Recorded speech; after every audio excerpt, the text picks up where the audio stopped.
అందరికీ నమస్కారం. భగవద్గీత 7వ అధ్యాయం విజ్ఞాన యోగంలో 23వ శ్లోకం. అంతవత్తు ఫలం తేషాం తద్భవత్యల్పమేధసాం దేవాన్ దేవయజో యాంతి మద్భక్తా యాంతి మామపి. అల్పజ్ఞానము కలిగిన జనులు పొందే ఫలము తాత్కాలికమైనది. దేవతలను ఆరాధించేవారు ఆయా దేవతల లోకానికి వెళ్తారు. అదే సమయంలో నా భక్తులు మాత్రం నన్నే చేరుకుంటారు అని శ్రీకృష్ణ పరమాత్మ పలికాడు. ఈ శ్లోకంలో పరమాత్మ చిన్న విశ్లేషణ ఇచ్చాడు. మానవులు వివిధ దేవతలను ఆరాధించి ఆయా కోరికలు తీర్చుకుంటారు.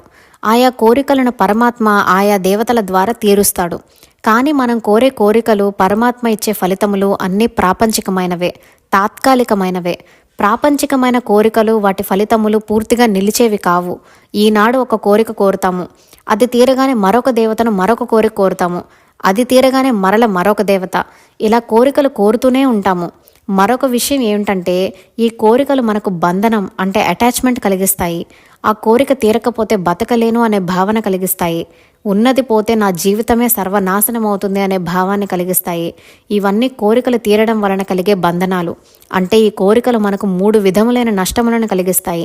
ఒకటి, ఆ ఫలితములన్నీ తాత్కాలికములు, నిలిచి ఉండేవి కావు.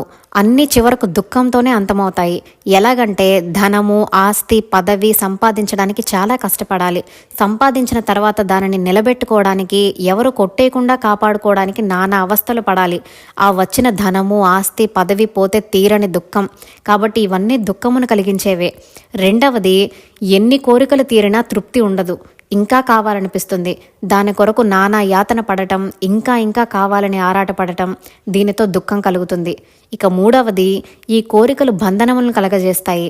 అంటే మనుషులతోనూ వస్తువులతోనూ పెనవేసుకున్న అనుబంధం, అది ఇల్లు కావచ్చు, భార్య కావచ్చు, సంతానం కావచ్చు, బంధువులు కావచ్చు, ధనం కావచ్చు, అవి నా నుండి విడివడితే నాకు అనంతమైన దుఃఖం కలుగుతుందనే భావనే ఈ బంధనం. ఆ బంధనములు దుఃఖమునకు కారణమవుతాయి. కానీ పరమాత్మను ధ్యానిస్తే శాశ్వతానందం కలుగుతుంది, పరమశాంతి కలుగుతుంది. కాబట్టి వివిధములైన దేవతలను వివిధములైన కోరికల కొరకు ఆరాధించి ఆయా కోరికల ఫలములను పొందడం కన్నా పరమాత్మను ఆరాధించి ధ్యానించి శాశ్వత సుఖమును, శాంతిని పొందటం చాలా మంచిది.